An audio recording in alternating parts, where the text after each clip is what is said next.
Toyota Vios na Batman to sir, no? Oo, tama. Toyota Vios na Batman. Naka-aircon na pero hindi naka-high yung fan. Kailangan yan para mag-high. Pero pag binunot dito, lumalakas ano? Oo. Yung temperature, no? Sensor. Oo. Bunutin nga natin. Bunot.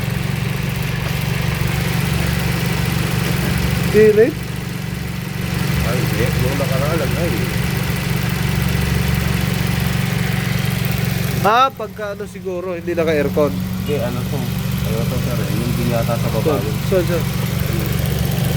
Huwag, flashlightan mo. Meron pa isa doon sa baba. Ay, oo, mali. Camshaft pala nabunot.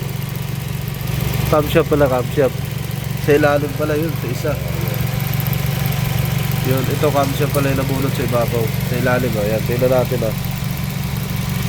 Kasi wala, oh. Pero umiikot kasi naka-aircon ka, no?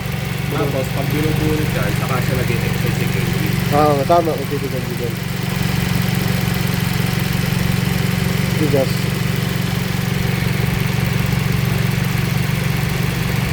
Ayan, bunot na.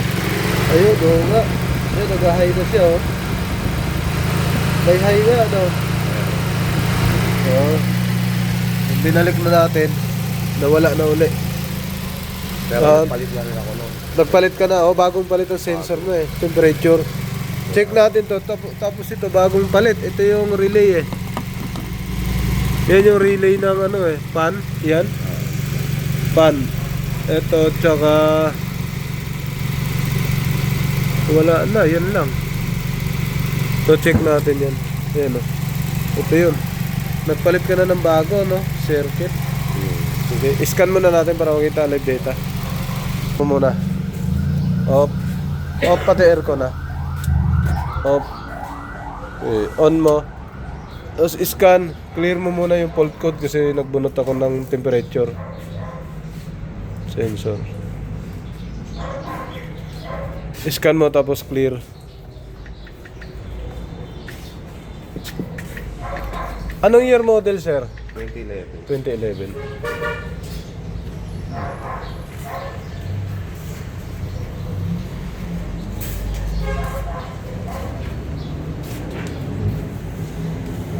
Yan ang scan kaya. Nag-scan ka ganyan. Pagsalpak na scanner. Taga saan kayo, sir? Muntinlupa. Kayo nagtanong pala sa akin kahapon yata. Oo, malayo, no? Yan na. Tingnan mo muna. Yan, clear muna ang fault code.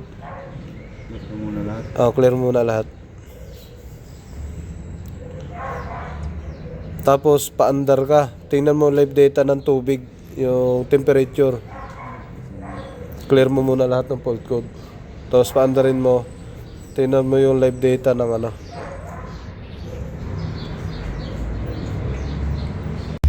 Yo mga sir, ito minomonitor na ni Patrick yung init. So wala kasing temperature dito. Walang heating temp. Ang meron dito ano lang, indicator lang yan, green tsaka pula. Pagka mainit na, overheat, pula. Pag malamig, green. Andito yung nakalagay. Tingnan natin, ito yung monitor nya. 83 ba lang, mga 90 ano yan, mga 96 yan gagana. Subukan mo buksan ng aircon track. Tingnan mo kung magbago yung fan, kung gagana yung AC fan. Ayun, gumana nga. Pero yung electric fan motor hindi gumana, no? Electric fan motor naka-off. Yan, gumana yung sa aircon. AC signal. Sige, off mo track. Yan, hintayin natin gumana yan. Kasi ang high naman nito, pagka nag 96 mag-high yan. Gagana, wari ko itong baba. Yan ang gagana niyan pagka gumana yung high ng fan. Pag aircon yung nasa gitna, yung AC signal. So hintayin natin mag 96 tapos troubleshoot. Check natin yung wire tsaka sensor.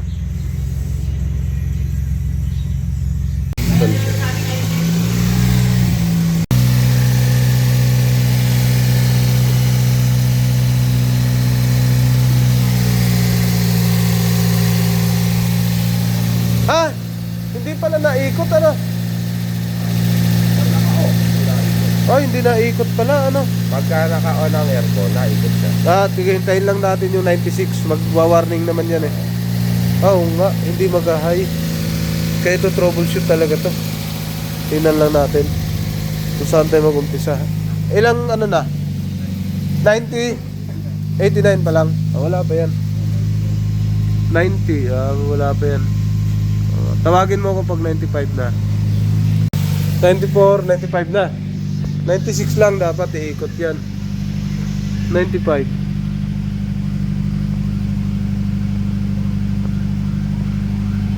95, sana lang. 96 na. Ayun, nag-open. Ayun. May high. Ayan, yan yung high. Yan yung high, okay. 96. Meron? Yan, okay. May high siya. So, walang problema. Okay siya, sir, may high. Ayos. Ngayon, paganahin mo naman ang aircon track. Ito kasi wala pang aircon, pinagana namin. Kaya daw nasabugan ng ganito kasi sabi ng may-ari, hindi daw naka-high. Naka-aircon. Anong reading dyan? Dalawa na. Naka-off yung pan, nakagana. Hintayin natin mga 96 din ulit yan. Baka hindi na kasi umaabot si sir sa cooling temperature eh. Kasi bago ang kabit daw ng thermostat, baka noon lang yun nasiraan siya. Okay, rev mo. Okay na yan. Nag-ano lang siya, namalikmata lang siguro. So, natakot lang siya sa unang ano, na hindi gumana. Ngayon nagpalit siyang thermostat yun, bumababa na yung temperature. Ayos yan. Okay. So, monitor lang namin. Paganahin namin ang 96 o yung pagpatay sinde. Pag okay na, tapos na to. Ganyan na pag-testing ng ano, temperature tapos aircon ng pan kung gumagana ba siya o hindi. Ito ay Toyota Vios pero bago yung manibela oh. Ano, umugong. Ngayon minomonitor pa naman natin. Naka-aircon ka, siyempre nakaikot lagi yung pan. Yan, monitor natin. Pag nagpalit siya doon, kasi mag-iinit talaga doon yan eh, sa monitor.